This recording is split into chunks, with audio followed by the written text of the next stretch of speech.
വിഷു വരുമ്പോഴത്തേക്കും പെട്ടെന്ന് പറഞ്ഞു ചേക്കിലെ വിഷു എന്ന് നമുക്ക് പെട്ടെന്ന് മനസ്സിലാവും. ഒരു 4 പേര് നിരന്ന് നിൽക്കുന്ന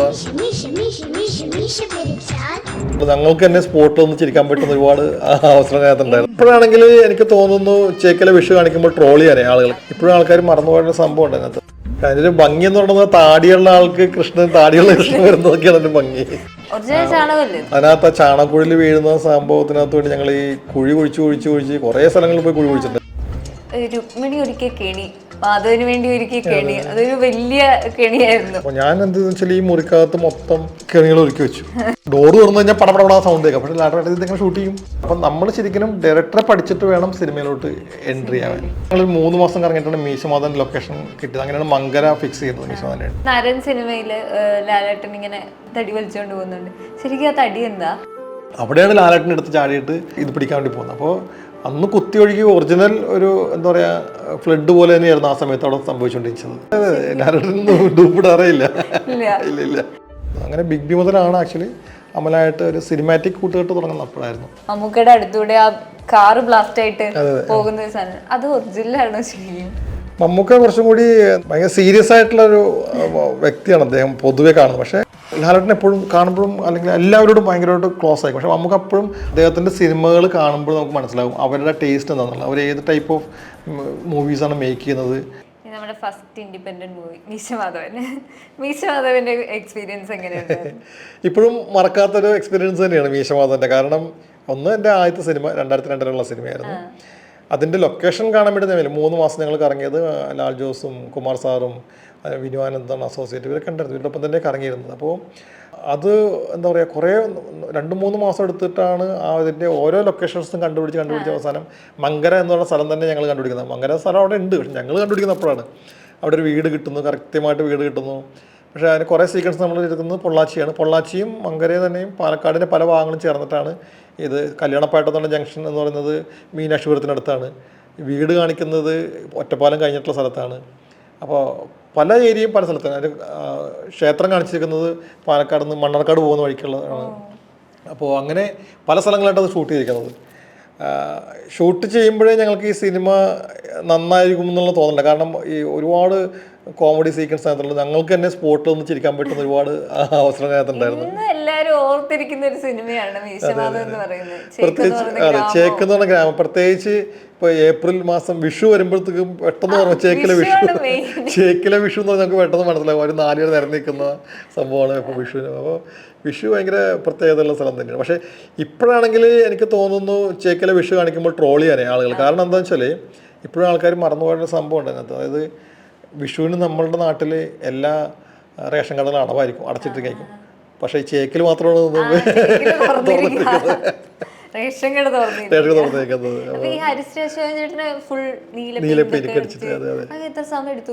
അത് മേക്കപ്പ് വേറെ ചെയ്യുന്നത്. പക്ഷെ അത് എല്ലാ ദിവസവും ചെയ്യണം. 2 സ്ഥലത്തിട്ടാണല്ലോ ചെയ്യുന്നത്. ഒറ്റ ടേക്കിലല്ല. അല്ല, ഒരു സ്ഥലത്ത് ഇപ്പോൾ വീട്ടിൽ ഷൂട്ട് ചെയ്യുമ്പോൾ ഒരു സാധനം, പിന്നീട് വേറെ സ്ഥലത്ത് വരുന്നത് വേറെ സ്ഥലത്ത്, അങ്ങനെ വരുന്നതുകൊണ്ട് ഇതായിട്ട് വരുന്നത്. കാരണം എന്താ പറയുക, ഇത് മേക്കപ്പ് മാൻ്റെ ജോലിയാണ് ആക്ച്വലി ആ കളറിൽ കേൾക്കുന്നത്. പക്ഷെ അതിൻ്റെ ഭംഗി എന്ന് പറയുന്നത് താടിയുള്ള ആൾക്ക് കൃഷ്ണൻ, താടിയുള്ള കൃഷ്ണൻ വരുന്നതൊക്കെയാണ് അതിൻ്റെ ഭംഗി. അത് ചോദിക്കുന്നുണ്ട്, താടി പഠിച്ചിട്ട് കൃഷ്ണനാണെന്ന്. ഇത് ശരിക്കും ഭഗീരഥൻ പിള്ളയുടെ വീടും മാധവന്റെ വീടും ഒക്കെ ശരിക്കും അവിടെ തന്നെ ഉള്ള. പക്ഷെ നമ്മൾ കുറച്ചും കൂടി അതിനകത്തേക്ക് നമ്മളുടേതായിട്ടുള്ള രീതിയിൽ കഥയ്ക്ക് വേണ്ടിയിട്ട് കുറേ മാറ്റങ്ങൾ വരുത്തിയായിരുന്നു അതിനകത്ത്. ഭഗീരഥൻ പിള്ളയുടെ വീടാണെങ്കിലും മാധവന്റെ വീടാണെങ്കിലും മാധവന്റെ വീട്ടിലെ ഫ്രണ്ടിൽ കുറച്ച് എക്സ്റ്റൻഷൻ ഒക്കെ ചെയ്തായിരുന്നു. ഇപ്പം എനിക്ക് വേണം ആ വീട് ഇല്ല. മറ്റേ ഭഗീരഥൻ പിള്ളയുടെ വീട് ഇപ്പോഴും ഉണ്ട്. രുക്മിണി ഒരിക്കൽ കെണി, മാധവന് വേണ്ടി ഒരിക്കൽ കെണി, അതൊരു വലിയ കെണിയായിരുന്നു. അതെങ്ങനെയായിരുന്നു അതിൽ? ആക്ച്വലി എന്നോട് അന്ന് സമയത്ത് ലാൽ ജോസ് പറഞ്ഞായിരുന്നു, ലാലേട്ടൻ പറഞ്ഞു, എടാ നീ ആ ബേബീസ് ഡേ ഔട്ടൊന്ന് കാണാൻ പറഞ്ഞത്. എന്താ വെച്ചാൽ പറഞ്ഞു, നീ കണ്ടിട്ട് നീ സംസാരിക്കാൻ. അങ്ങനെ ഞാൻ പടം മൊത്തം കണ്ടു. എന്നിട്ട് പറഞ്ഞു, എടാ അതിനകത്ത് ആ കൊച്ചു പോകുമ്പോൾ കുറേ കെണി ഒരുക്കിയിട്ടില്ല, അതുപോലത്തെ കെണി നമുക്ക് ഇവിടെ വേണമെന്ന് പറഞ്ഞു. അങ്ങനെയാണ് അത് ആ സീനിലേക്ക് നമ്മൾ സെറ്റ് ചെയ്യുന്നത്. അപ്പോൾ എൻ്റെ ആദ്യത്തെ സിനിമയോട് കുറേ പ്രാക്ടിക്കൽ വിഷയം എനിക്ക് പ്രശ്നമുണ്ടായിരുന്നു. അപ്പോൾ ഞാൻ എന്താണെന്ന് വെച്ചാൽ ഈ മുറിക്കകത്ത് മൊത്തം കെണികൾ ഒരുക്കി വെച്ചു. അപ്പോൾ ഡോറ് തുറന്നു കഴിഞ്ഞാൽ പടപടപടാ സൗണ്ട് കേൾക്കാം. പക്ഷേ ലാറ്റർ ഇതിങ്ങനെ ഷൂട്ട് ചെയ്യും.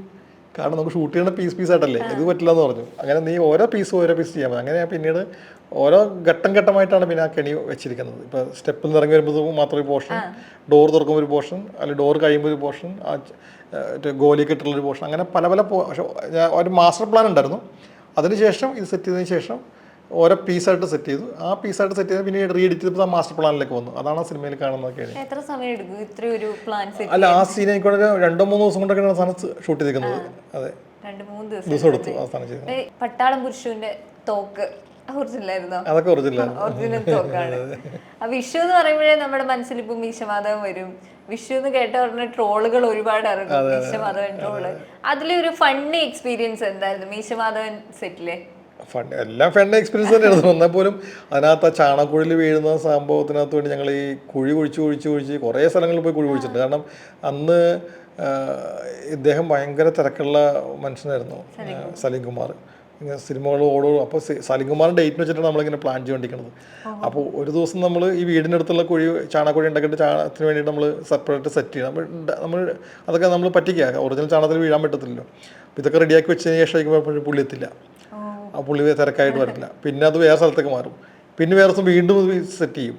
പിന്നെ നമ്മൾ എന്താണെന്ന് വെച്ചാൽ വേറെ ലൊക്കേഷൻ ഷൂട്ട് ചെയ്യുമ്പോഴത്തേക്കും അവിടെ ഒരു മതിൽ കണ്ടെത്തിയിട്ട് അവിടെ ഒരു മതിലുണ്ടാക്കിയിട്ട് അവിടെ ഒരു ചാണകക്കുഴി ഉണ്ടാക്കി വെക്കും. അങ്ങനെ ഇതുമായിട്ട് പോയിക്കൊണ്ടിരിക്കുകയാണ്. അപ്പോൾ ശരിക്കും അതിൻ്റെ സീൻ എടുത്തപ്പോഴത്തേക്കും ഭയങ്കര രസമായിരുന്നു. ആ ഒരു ഒറിജിനൽ ചാണകമല്ല, ഒറിജിനലുണ്ട്, രണ്ടും മിക്സ് ചെയ്തിട്ട് അത് ഒറിജിനൽ പിന്നെ അറക്കപ്പൊടിയൊക്കെ വെച്ചിട്ട് മിക്സ് ചെയ്യുന്ന സാധനങ്ങളാണ്. അതിൻ്റെ സീൻ എടുത്തപ്പോഴത്തേക്കും വളരെ രസകരമായിട്ടുള്ള സീൻ, രാത്രിത്തെ സീനൊക്കെ കാണിച്ചിരുന്നൊക്കെ രസകരമായിട്ടുള്ള സാധനമായിരുന്നു. അത് എന്താ പറയുക, എനിക്ക് തോന്നുന്നു ആ ഒരു സീക്വൻസാണ് പിന്നെയും നന്നായിട്ട് നമുക്ക് എൻജോയ് ചെയ്യാൻ പറ്റിയിട്ടുള്ള സമയം അതായിരുന്നു വർക്ക് ചെയ്യുമ്പോഴത്തേക്കും. രാത്രിയുടെ ആ സമയം. പോലീസ് സ്റ്റേഷൻ ഇല്ലേ പോലീസ് സ്റ്റേഷൻ സെറ്റാണോ? അതും സെറ്റാണ്. കാരണം അത് നമ്മൾ ഷൂട്ട് ചെയ്തത് ഒരു പൊടി അരിയൊക്കെ പൊടിക്കുന്ന ഒരു മില്ലാണ്. ആ മില്ലിനെ കൺവേർട്ട് ചെയ്തുകൊണ്ടാണ് പോലീസ് സ്റ്റേഷൻ ആക്കിയത്. പല പല സ്ഥലത്താണ് മീശമാധവന്റെ ഇത്. മീശമാധവനിൽ പിന്നെ പാട്ടുകളൊക്കെ സെറ്റ് ചെയ്ത് പൊള്ളാച്ചി ഭാഗത്തായിരുന്നു അല്ലേ? പൊള്ളാച്ചിയിലായിരുന്നു കൂടുതൽ. പൊള്ളാച്ചി കൊണ്ട് മങ്കരയുണ്ട്, പക്ഷെ പൊള്ളാച്ചിയായിരുന്നു അതിന്റെ മെയിൻ ആയിട്ടുള്ള സ്ഥലം ഉണ്ടായിരുന്നത്. പിന്നെ ഞാൻ കേട്ടിട്ടുണ്ട് ചിങ്ങമാസം പാട്ടിലെ ജ്യോതിർമയുടെ മാല ഓരോ സീനിലും കുറഞ്ഞു വരുന്നതായിട്ട്. അതായത് നമ്മള് വാഗപ്പൂവിന്റെ അപ്പോൾ ഇതേപോലെ മാല വേണമെന്നപ്പോഴത്തേക്കും പെട്ടെന്ന് ആണ് ആ സമയത്ത് ഡാൻസ് മാസ്റ്റർ പറഞ്ഞത് ഒരു മാല ഇടുന്ന സാധനം കൊടുക്കാൻ തോന്നി. അപ്പോൾ നേരത്തെ പ്ലാൻഡ് ആയിരുന്നെങ്കിൽ നമ്മൾ മാല ഉണ്ടാക്കി കൊണ്ടുവന്നാണ്. അപ്പോൾ നമ്മൾ ഷൂട്ട് ചെയ്യുന്നൊരു വാഗമരത്തിന് ചുവട്ടിലാണ്. അതുകൊണ്ടാണ് ഉടനെ തന്നെ വാഗപ്പൂ എടുത്തിട്ട് നമ്മൾ കോർത്ത് സാധനം ഉണ്ടാക്കി. പക്ഷേ ഈ ഡാൻസ് കളിക്കുമ്പോഴത്തേക്കും ഈ മാല പൊട്ടിപ്പോകും. അപ്പോൾ നമ്മൾ വീണ്ടും മാല ഉണ്ടാക്കണം. ആ മാല ഉണ്ടാക്കുമ്പോൾ അപ്പോൾ അത് എക്സൈറ്റഡ് സാധനം ആവില്ല. അപ്പോൾ ഈ മാല കളിക്കും തോറും ഇത് ചിലപ്പോൾ ലെങ്ത്ത് കൂടി വരും. പിന്നീട് വീണ്ടും നമ്മൾ മാല ഉണ്ടാക്കി കൊടുക്കും. അപ്പോൾ അതുകൊണ്ടാണ് സിനിമയിൽ പല സമയത്തും പല ടൈപ്പ് ഓഫ് സാധനം. അത് സിനിമയിൽ ശ്രദ്ധിക്കത്തില്ല, പക്ഷെ ഇപ്പോൾ ആൾക്കാർക്ക് ശ്രദ്ധിക്കാൻ ഈസിയാണ്. ഓരോ സീക്വൻസ് എടുത്ത് വെച്ചതിന് ശേഷം പറഞ്ഞു കഴിയുമ്പോഴും അത് ശ്രദ്ധിക്കാനാണ് എളുപ്പമാണ്. അതുപോലെ തന്നെ കാവ്യമാധവൻ കൊടുക്കുന്ന ബൊക്ക, അതൊക്കെ അവിടെ നിന്നുള്ള. അതെ, ആ ബൊക്ക ഉണ്ടാക്കിയതുപോലെ ആ സ്പോട്ടിൽ വെച്ചിട്ടാണ് ഡയറക്ടർ പറഞ്ഞത് ഒരു ബൊക്ക വേണമെന്ന്. അപ്പോൾ അവിടെ നിന്ന് ഞങ്ങൾ ഒരു കരിമുടൻ കാടാണ് ഷൂട്ട് ചെയ്യുന്നത്. അത് ഷൂട്ട് ചെയ്യുന്നത് ആക്ച്വലി ഇതിനടുത്താണ്, നമ്മുടെ പളനിക്കടുത്തുള്ള സ്ഥലത്താണ്. പക്ഷെ അപ്പോൾ അവിടെ നിന്ന് ഒരു ബൊക്കെ വാങ്ങാൻ വേണ്ടി പോകുന്നത് പിന്നെ കോയമ്പത്തൂർക്ക് പറഞ്ഞു നല്ല ബൊക്ക ഇടണമെങ്കിൽ. അപ്പോൾ പ്രാക്ടിക്കൽ നടക്കാത്തതുകൊണ്ട് ആണ് പെട്ടെന്ന് നോക്കുമ്പോഴത്തേക്കും അവിടെ അടുത്തുള്ള കുറേ പുല്ലും തൊട്ടവാട്ടിലെ പൂക്കളും ഇതൊക്കെ കണ്ടപ്പോൾ അത് വെച്ചിട്ട്. അപ്പോൾ നമ്മൾ ഷൂട്ട് ചെയ്യുന്നത് ഡ്രൈ ആയിട്ടുള്ള സ്ഥലമാണ്. അപ്പോൾ ഈ ഡ്രൈ ആയിട്ടുള്ള സ്ഥലത്ത് നിന്ന് കിട്ടിയ മെറ്റീരിയൽ വെച്ചിട്ട് നമ്മൾ ഉണ്ടാക്കിയപ്പോഴത്തേക്കും അത് ഭയങ്കരമായിട്ട് മാച്ചായി. അപ്പോൾ അതുകൊണ്ട് മീശമാധവനിൽ കൂടുതലും പ്രോപ്സ് ഉപയോഗിച്ചത് അങ്ങനെയാണ്. കാരണം ഒരു സ്ഥലത്ത് നിന്ന് കഴിയുമ്പോൾ ആ സ്ഥലത്ത് ഇങ്ങനെ ഞാനും എൻ്റെ അസിസ്റ്റൻസൊക്കെ എടുത്ത് കറങ്ങും. അപ്പോൾ കിട്ടുന്ന കുറേ മെറ്റീരിയൽ വെച്ചിട്ട് സാധനം ഉണ്ടാക്കും. അപ്പോൾ ഭയങ്കരമായിട്ട് നേച്ചറായിട്ട് ഇടുകിച്ചേർന്ന് നിൽക്കുമായിരുന്നു. അപ്പോൾ ഒരു സ്ഥലത്ത് വേറെ സ്ഥലത്ത് ഉണ്ടാക്കിയിട്ട് നമ്മൾ കൊണ്ടുവരികയാണെങ്കിൽ അത്ര ഭംഗി ഉണ്ടാവുന്നില്ല. അതേ സ്ഥലത്ത് കിട്ടുന്ന പ്രോപ്പർട്ടി വെച്ചിട്ട് അവിടെ ഒരു ഫ്രെയിം ബാലൻസ് ചെയ്യുമ്പോഴത്തേക്ക് വരുന്ന പടത്തിൽ ഓരോ ഫ്രെയിമിനും ഭംഗി ഉണ്ടാകാൻ കാരണം അങ്ങനെയായിരുന്നു. അതുപോലെ തന്നെ ഇപ്പം മീശമാധവൻ സിനിമ കഴിഞ്ഞ് ലാൽ ജോസ് സാറാണ് ഇപ്പം ആദ്യമായിട്ട് സ്വതന്ത്രനായിട്ട് കൈയേറ്റി. ലാൽ ജോസ് സാറിനെ കുറിച്ച് എന്താണ് പറയാൻ? എന്താ പറയുക, എൻ്റെ ഒരു ജ്യേഷ്ഠനെ പോലെ തന്നെയാണ്. കാരണം ഭയങ്കര ഫ്രീഡം ഉണ്ടായിരുന്നു ആ സമയത്തെല്ലാം വർക്ക് ചെയ്യാൻ. രണ്ടമ്മ വർക്ക് ചെയ്യുമ്പോഴാണെങ്കിലും മീശമാധവൻ വർക്ക് ചെയ്യുമ്പോഴാണെങ്കിലും. പിന്നീട് തിരക്കുകൾ കൊണ്ട് ഞങ്ങൾ കൊണ്ട് സിനിമ ചെയ്തിട്ടില്ല. പക്ഷേ എന്നാലും ഞങ്ങളിപ്പോഴും കണക്ഷനിലുണ്ട്, സിനിമകളുടെ ചർച്ചകളിലൊക്കെ ഉണ്ടാകാറുണ്ട്. അദ്ദേഹത്തിന് വർക്ക് ചെയ്യുമ്പോൾ ഗുണം എന്താണെന്ന് വെച്ചാൽ പ്രത്യേകിച്ച് കലാപരമായിട്ടുള്ള വിഷ്വൽസിനെ പുള്ളി ഭയങ്കരമായിട്ട് ഭംഗിയായിട്ട് കൊണ്ടുവരാൻ ഭയങ്കര ഇതാണ്. കാരണം ഓൾറെഡി ലാലേട്ടൻ്റെ മനസ്സിൽ പാട്ടിനെക്കുറിച്ചും എല്ലാം മുൻധാരണകൾ ഉണ്ടാവും, എങ്ങനെ വേണം എൻ്റെ പാട്ടുകൾ. അപ്പോൾ നാച്ചുറായിട്ടുള്ള കുറേ സാധനങ്ങൾ, അതായത് അദ്ദേഹം കണ്ടുപോയിട്ടുള്ള കുറേ സാധനങ്ങൾ നമുക്ക് കൊടുക്കാൻ പറ്റിക്കഴിഞ്ഞാൽ അത് ഭംഗിയാണ്. ഇപ്പോൾ ഉദാഹരണം പറഞ്ഞാൽ ഇപ്പോൾ കുറേ തേങ്ങകൾ കൂട്ടിയിട്ടുണ്ടെങ്കിൽ അതിനടുക്ക് ആളെ ഇരുത്തി കഴിഞ്ഞാൽ അതിന് വിഷ്വൽ ഭംഗിയുണ്ട്. അല്ലെങ്കിൽ പച്ച ഓല മാത്രം വെച്ചിട്ടുള്ള സ്ഥലത്ത് ഇങ്ങനത്തെ സാധനങ്ങൾക്ക് ലാൽ ജോസിൻ്റെ പടത്തിനകത്ത് നമുക്ക് ഇംപ്ലിമെൻറ്റ് ചെയ്യാൻ ഈസിയാണ്. പക്ഷെ മറ്റൊരു ഡയറക്ടറെ ഇപ്പോൾ ആ കണ്ണുകൊണ്ട് കാണണം എന്നില്ല. പക്ഷെ ലാൽ ജോസ് കുറേ കൂടി നേച്ചറായിട്ടുള്ള സാധനങ്ങൾക്ക് അതിനകത്ത് ഭംഗികൾ പുള്ളി കാണും. ആ കാണുന്ന സാധനങ്ങൾ നമുക്ക് ഓഡിയൻസും പ്രേക്ഷകനും കാണാൻ സാധിക്കും അദ്ദേഹത്തിൻ്റെ ചിത്രത്തിലൂടെ. അമൽ നീരദിന്റെ ആർട്ട് ഡയറക്ടർ എന്ന് ചേട്ടനെ പറയാറുണ്ട്. അമൽ നീരദിന്റെ എല്ലാ ചിത്രത്തിലും ചേട്ടനാണ് ആർട്ട് ഡയറക്ടർ ആയിട്ട് വരുന്നത്. Tell me about Amal Neerad. അമലും ഞാനും കൂടെയുള്ള ബന്ധം തുടങ്ങുന്ന ആക്ച്വലി 95-ലൊക്കെയാണ്. അപ്പോൾ അന്ന് അമൽ ഇൻസ്റ്റിറ്റ്യൂട്ട് പഠിച്ചു കഴിഞ്ഞ് വരുന്ന സമയത്താണ് ഞങ്ങൾ കണ്ടുമുട്ടുന്നത്. ഞങ്ങൾ കൽക്കട്ടിലൊരു ടെലിഫിലിം ചെയ്യാനായിട്ട് പോയപ്പോൾ അമലായിരുന്നു എൻ്റെ ക്യാമറമാൻ. അപ്പോൾ മുതൽ അമലിനെ അറിയാം. അപ്പോൾ അതിനുശേഷം അമൽ പിന്നെ മുംബൈ പോയി വന്നു, വേറെ സിനിമകളോടൊക്കെ ജോയിൻ ചെയ്തു. തിരിച്ചു വരുമ്പോഴത്തേക്കും ചില പരസ്യങ്ങൾ ചെയ്യാൻ വേണ്ടി വിളിക്കുമായിരുന്നു. അപ്പോൾ അങ്ങനെ അമൽ മുമ്പ് പരസ്യങ്ങൾ ചെയ്യുമായിരുന്നു. ആ സമയത്താണ് അമൽ ബ്ലാക്ക് എന്ന സിനിമയിൽ സിനിമോഗ്രാഫി ചെയ്യുന്നത്. അപ്പോഴേ കാണുമ്പോൾ പറയും നമുക്കൊരു പടം വരുന്നുണ്ട്, തുടങ്ങാം എന്നുകൊണ്ടൊക്കെ നിൽക്കുമായിരുന്നു. അങ്ങനെയാണ് ബിഗ് ബിയുടെ ചർച്ചകളിലൊക്കെ വരുന്നതും പുള്ളി അദ്ദേഹം എന്നെ വിളിക്കുന്നത്. അങ്ങനെ ബിഗ് ബി മുതലാണ് ആക്ച്വലി അമലായിട്ട് ഒരു സിനിമാറ്റിക് കൂട്ടുകെട്ട് തുടങ്ങുന്നത് അപ്പോഴായിരുന്നു. അപ്പോൾ അമലിൻ്റെ ഒരു ടേസ്റ്റും കാര്യങ്ങളും അമലിന് പറയുമ്പോഴത്തേക്കും നമുക്ക് മനസ്സിലാകും അതിൻ്റെ സാധനം എന്താണെന്നുള്ളത്. അപ്പോൾ അത് തീർച്ചയായിട്ടും അമലിൻ്റെ അടുത്ത് വർക്ക് ചെയ്യുമ്പോഴത്തേക്കും എനിക്ക് ഭയങ്കര ഫ്രീഡം ഉണ്ടായിരുന്നു.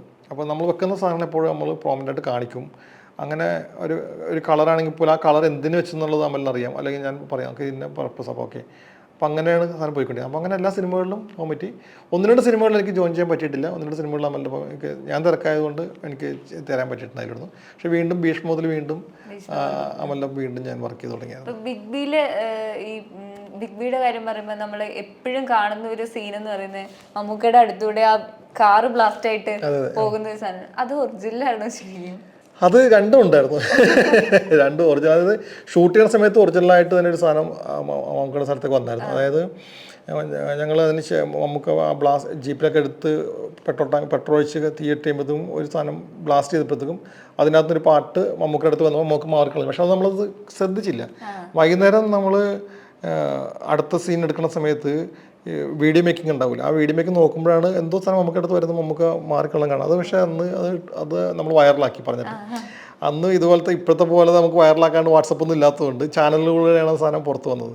പക്ഷേ സിനിമ വന്നപ്പോഴത്തേക്കും ആ ഒരു വസ്തു കുറച്ചും കൂടി എലാബറേറ്റ് ചെയ്ത് കുറച്ചും കൂടി CG കൂടി ആഡ് ചെയ്തിട്ട് ആ വന്ന സാധനത്തിനെ കുറച്ചും കൂടി എലാബറേറ്റ് ചെയ്ത് കാണിച്ചു. ഡോർ പോലെ എലാബറേറ്റ് ചെയ്ത് കാണിച്ചപ്പോൾ നമുക്ക് കാണിക്കുന്നതെല്ലാം സെയിം തന്നെ. കാരണം നമുക്ക് ആ സാധനം എന്തോ വരുന്നത് കണ്ടിട്ട് അദ്ദേഹം മാറുന്നുണ്ടെന്ന്. അത് തന്നെയാണ് ബിഗ് ബിയിൽ കാണുന്നത്. ഇപ്പൊ അത് ഭയങ്കര വൈറലാവുന്ന ഒരു സാധനമാണ്. എപ്പോഴും ഷോർട്സിലും റീൽസിലും ഒക്കെ ആയിട്ട് ആ ഒരു പാർട്ട് മാത്രം കാണാൻ പറ്റും നമുക്ക്. മമ്മൂക്കയായിട്ടുള്ള ആ ഒരു എക്സ്പീരിയൻസ് ഒക്കെ എങ്ങനെയായിരുന്നു? മമ്മൂക്ക കുറച്ചും കൂടി എന്താ പറയുക, ഭയങ്കര സീരിയസ് ആയിട്ടുള്ളൊരു വ്യക്തിയാണ് അദ്ദേഹം പൊതുവെ കാണുന്നത്. പക്ഷേ രണ്ടുപേരും കമ്പയർ എപ്പോഴും ലാലേട്ടൻ മമ്മൂക്ക തമ്മിലാണല്ലോ. രണ്ട് തരത്തിലാണ് നമ്മളോട് പെരുമാറുന്നത്. കാരണം അദ്ദേഹം ഈ പറഞ്ഞ പോലെ നമ്മളെ കൂടെ ചേർത്ത് നിർത്തുന്ന കക്ഷി തന്നെയാണ്. പക്ഷേ എപ്പോഴും എന്താ പറയുക, ലാലേട്ടൻ എപ്പോഴും കാണുമ്പോഴും അല്ലെങ്കിൽ എല്ലാവരോടും ഭയങ്കരമായിട്ട് ക്ലോസ് ആയിരിക്കും. പക്ഷേ നമുക്ക് അപ്പോഴും ആ സമയത്ത് ക്ലോസ് ആയില്ലെങ്കിൽ പോലും അദ്ദേഹത്തിന് ഉള്ളിൽ ആ സ്നേഹം സാധനം എപ്പോഴും ഉണ്ടാവും. അപ്പോൾ ഒരു സീക്വൻസ് എടുക്കുമ്പോൾ പോലാണെങ്കിലും നമുക്ക് ചോദിക്കും എന്തിനോട് ഇതെന്താണ് സംഭവം, ഇതെന്തുണ്ടാവും. അപ്പോൾ ഇങ്ങനെ ഓരോ കാര്യം ചോദിച്ചുകൊണ്ടിരിക്കും.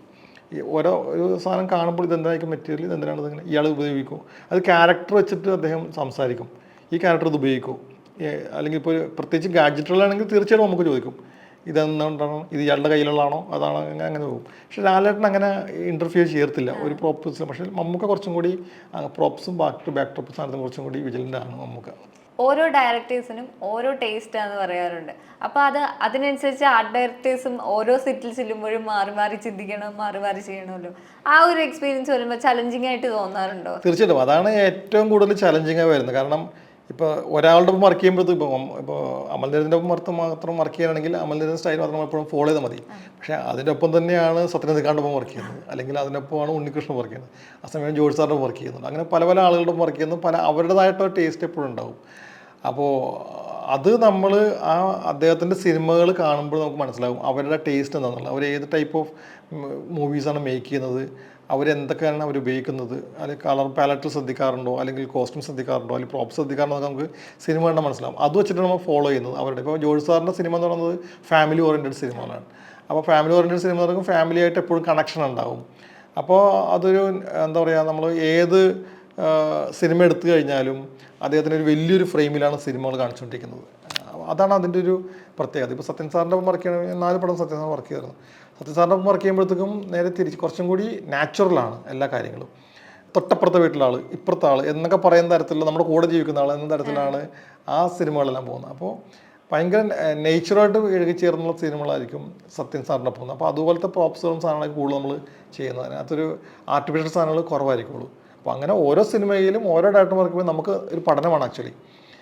നമ്മൾ പഠിക്കണം, നമ്മൾ ഡെഡിക്കേറ്റ് ആയിരിക്കണം, ഈ ഒരു സംഭവം എങ്ങനെ വേണം, ഇദ്ദേഹത്തിന് ഇത് ഇഷ്ടപ്പെടുമോ, ആ ടേസ്റ്റ് കൊടുക്കാൻ സാധിക്കണം എന്ന് പറഞ്ഞ പോലെയാണ് സാധനം. ഇപ്പോൾ വൈശാഖിൻ്റെ എൻ്റെ ഡിഫറൻ്റ് ആണ്. അപ്പോൾ ഓരോരുത്തർക്കും ഓരോ ഡിഫറൻറ്റ്. അപ്പോൾ നമ്മൾ ശരിക്കും ഡയറക്ടറെ പഠിച്ചിട്ട് വേണം സിനിമയിലോട്ട് എൻട്രി ആവാൻ. ഈ ലൊക്കേഷൻ കണ്ടുപിടിക്കുന്നത് വരെ ആർട്ട് ഡയറക്ടേഴ്സ് കൂടെ പോയി വേണം കണ്ടുപിടിക്കാൻ. അതിപ്പോൾ ഈ ലൊക്കേഷനൊക്കെ കണ്ടുപിടിക്കുക എന്ന് പറയുമ്പോൾ അത് എത്രത്തോളം ചലഞ്ചിങ് ആണ്? നമുക്കിപ്പോൾ എക്സാക്റ്റ് എഴുതി വെച്ചിരിക്കുന്ന ലൊക്കേഷൻ തന്നെ കിട്ടണമെന്നില്ല. അപ്പോൾ ഇത് എത്രത്തോളം ചലഞ്ചിങ്? അതായത് ചില സമയത്ത് നമുക്ക് നല്ലവണ്ണം കിട്ടും ഒരേപോലെ തന്നെ. കാരണം ചിലപ്പോൾ നമുക്ക് ഓർക്കും ഇത് ഇങ്ങനെ ദൈവം ഇങ്ങനെ ഉണ്ടാക്കി ചിലപ്പോൾ തോന്നും. ചില സാധനം അങ്ങനെയല്ല, നമ്മൾ കുറേ തപ്പിയാലും കിട്ടത്തില്ല. അപ്പോൾ മീശമാധവൻ തന്നെ ഞങ്ങൾ 3 മാസം കറങ്ങിയിട്ടാണ് മീശമാധവൻ്റെ ലൊക്കേഷൻ കിട്ടിയത്. അങ്ങനെയാണ് മങ്കര ഫിക്സ് ചെയ്യുന്നത് മീശമാധവനായിട്ട്. അതേസമയം വെള്ളിത്തിര എന്ന് പറഞ്ഞ സിനിമയിൽ അന്ന് കറങ്ങിയെടുത്ത് എന്നോട് സാറ് പറഞ്ഞു, എടാ നീ ഒരു പടം വരക്ക്, ടെൻറ്റ് തിയേറ്റർ എവിടെ വേണം, അതെങ്ങനെ ആയിക്കണം. അപ്പോൾ ഞാനൊരു ചാക്ക് കൊണ്ടുള്ളൊരു തിയേറ്റർ വരച്ചു. ഒരു അപ്പോൾ ഭംഗി വെക്കാൻ വേണ്ടിയിട്ട് ഞാനൊരു മരമൊക്കെ വരച്ചു, ഉണക്ക മരം വരച്ചു, ഒരു മലയൊക്കെ വരച്ചിട്ടു. അപ്പോൾ ഇത് കണ്ടപ്പോൾ ഞാൻ കൊള്ളാം, ഇനി നീ ഈ സ്ഥലം കണ്ടുപിടിക്കാൻ പറഞ്ഞു. അപ്പോൾ ഞാൻ പെട്ടു. കാരണം ഇത് നമ്മുടെ എൻ്റെ ഭാവനയിൽ നിന്നാണ് ഞാൻ ആ സ്ഥലം വരച്ചത്. പക്ഷേ അതിങ്ങനെ കുറേ അലഞ്ഞു തിരിഞ്ഞ് നടന്ന് അവസാനം അട്ടപ്പാടി ചെന്നപ്പോഴത്തെ അട്ടപ്പാടിൽ ഇങ്ങനത്തെ ഒരു മല കിട്ടി, ആ ഒരു മരം കിട്ടി, അതിൻ്റെ അടുത്ത് ഈ സാധനം ചെയ്യാൻ പറ്റി. അപ്പോൾ അങ്ങനെ നമുക്ക് ചില സമയത്ത് നമുക്ക് നമ്മുടെ കണ്ണിൽ കാണാൻ പറ്റും നമ്മളുടെ വിഷൻസ് കടന്നു വരുന്നത്. ചില സമയത്ത് നമ്മൾ അന്വേഷിച്ചിടത്ത് കിട്ടാണ്ടാകുമ്പോഴത്തേക്കാണ് ആ സ്ഥലത്ത് സെറ്റിലോട്ട് നമ്മൾ പോകുന്നത്. ഇപ്പോൾ അല്ലെങ്കിൽ സെറ്റപ്പിലോട്ട് പോകുന്നു, അല്ലെങ്കിൽ ലൊക്കേഷൻ തന്നെ മൊത്തം മാറ്റി പിടിക്കുന്നത്. ഇപ്പോൾ നരൻ എന്ന് പറയുന്ന സിനിമ നടക്കുന്നത് കേരളത്തിലുള്ള മുള്ളംകുല്ല് എന്ന ഗ്രാമമാണ്. പക്ഷേ കേരളത്തിൽ അങ്ങനത്തെ ഒരു ഗ്രാമം നമുക്ക് സെറ്റ് ചെയ്യാൻ പറ്റത്തില്ല. കാരണം ഷൂട്ട് ചെയ്ത സമയത്ത് ഇവിടെ മഴക്കാലമായിരുന്നു, നമുക്കൊരു തീരങ്ങൾ കുറവുള്ള പുഴയാണ് ഇവിടെ ഉള്ളത്. അപ്പോൾ നമുക്ക് ഷൂട്ട് ചെയ്യാനുള്ള സ്പേസ് വേണം. അതിന് വേണ്ടിയിട്ട് നമ്മൾ എന്താ പറയുക, പൊള്ളാച്ചിയിലുള്ള ആളിയാർ ഡാമിൻ്റെ തീരത്താണ് നരൻ്റെ കടത്തടവ് കാണിച്ചത്. അപ്പോൾ നരൻ്റെ മൊത്തം മുള്ളംകൊല്ലി എന്നുള്ള ഗ്രാമം കാണിച്ചിരിക്കുന്നത് മൊത്തത്തിൽ പൊള്ളാച്ചിയാണ്. കേരളത്തിൽ ഷൂട്ട് ചെയ്തിട്ടില്ല. അപ്പോൾ അതിൻ്റെ വ്യത്യാസം അതാണ്. അപ്പോൾ പക്ഷേ വിഷ്വലി നല്ലതായിരിക്കും. അപ്പോൾ നമ്മൾ ഒരു കഥ വായിക്കുമ്പോഴത്തേക്കും ഒരു ആർട്ട് ഒരു വിഷൻ ഉണ്ടാവും, ഇതിങ്ങനെയായിരിക്കണം ഉണ്ടാവേണ്ടത് വിഷ്വലി. അപ്പോൾ 3-4 പേരുടെ വിഷൻസ് അതിനകത്ത് കയറി വരുന്നത്. ഒന്ന് എഴുത്തുകാരനൊരു വിഷ്വലുണ്ട്, ആ കഥ എഴുതുമ്പോഴത്തേക്കും എൻ്റെ കഥ എവിടെ വേണം എന്നുള്ളത്. ഇത് ഡയറക്റ്റ് ചെയ്യുമ്പോൾ ഡയറക്ടർക്ക് ഒരു വിഷനുണ്ട്, ഇതിങ്ങനെ ആയിരിക്കണം എന്നുള്ളത്. ക്യാമറമാൻ വേറൊരു വേർഷനായിരിക്കും, ആർട്ട് ഡയറക്ടർക്ക് വേറൊരു വേർഷനായിരിക്കും. ഇതിനെ 4നെയും കൂട്ടി പിടിച്ചുകൊണ്ട് ആണ് നമ്മൾ ഫൈനലായിട്ട് ഒരു ലൊക്കേഷനിലെത്തിയിട്ട് അത് ഇങ്ങനെയായിരിക്കും, ഇവിടേക്കും ഇങ്ങനെയൊക്കെ ആയിരിക്കും എന്ന് പറഞ്ഞുകൊണ്ട് അത് ഫൈനലൈസ് ചെയ്യുന്നത്. അങ്ങനെയാണ് ആ സിനിമയുടെ ലൊക്കേഷൻ സിനിമയിലോട്ട് കടന്നു വരുന്നത്. ഇപ്പം നരൻ സിനിമയിൽ ലാലേട്ടൻ ഇങ്ങനെ വെള്ളത്തിലേക്ക് ഇറങ്ങി തടി വലിച്ചുകൊണ്ട് പോകുന്നുണ്ട്. ശരിക്കും ആ തടി എന്താ? ആ തടി ഫൈബർ കൊണ്ട് ഉണ്ടാക്കിയ തടിയാണ്. കാരണം ഒറിജിനൽ തടി വെച്ചാൽ എപ്പോഴും നമുക്ക് വർക്ക് ചെയ്യാൻ പറ്റത്തില്ല, വെയിറ്റ് പ്രശ്നമല്ലേ. അപ്പോൾ അതുകൊണ്ട് ഒറിജിനൽ തടിയുടെ ഡൈ എടുത്തതിന് ശേഷം നമ്മൾ അത് ഫൈബർ കൊണ്ട് ഉണ്ടാക്കി അതിനൊരു 3 അറ ഉണ്ടാക്കി, അറക്കകത്ത് വെള്ളം നിറച്ച് അപ്പോഴാണ് ഫ്ലോട്ട് ചെയ്ത് കിടക്കത്തുള്ളൂ പകുതി. അതിനകത്ത് ആൾ കയറി കഴിഞ്ഞാൽ മുങ്ങാൻ പാടില്ല, എന്നാൽ ഒഴുകി പോകണം. അപ്പോൾ അങ്ങനെ ഒരു സാധനം നമ്മൾ പൊള്ളാച്ചി വെച്ച് ഉണ്ടാക്കിയിട്ട് അതിനെ ഒഗനക്കൽ കൊണ്ടുപോയിട്ട് അവിടെ ആണ് ആ സാധനം പിന്നീട് അത് ഉപയോഗിച്ചത്. അതിൻ്റെ കുറേ പാർട്സുകൾ തിരിച്ച് ട്രിവാൻഡ്രം കൊണ്ടുവന്നതിന് ശേഷം അവിടെ അണ്ടർ വാട്ടർ സീൻസ് എല്ലാം എടുത്തത് ട്രിവാൻഡ്രത്താണ്. ലാലേട്ടൻ ഡ്യൂപ്പില്ലാണ്ടാണ് വെള്ളത്തിൽ ഇറങ്ങിയെന്ന് കേട്ടിട്ടുണ്ട്. അതെ അതെ അതെ, ലാലേട്ടൻ ഡ്യൂപ്പിടാറേയില്ല. ഇല്ല. ശരിക്കും ആ വെള്ളത്തിൽ മരമൊക്കെ നിൽക്കുക ശരിക്കും ഡാമിന്റെ അല്ല, അത് ഡാമല്ല, അത് ഹൊഗനക്കല് കാവേരി നദിയാണ്. അത് ഹൊഗനക്കലുള്ള നദിയാണ്.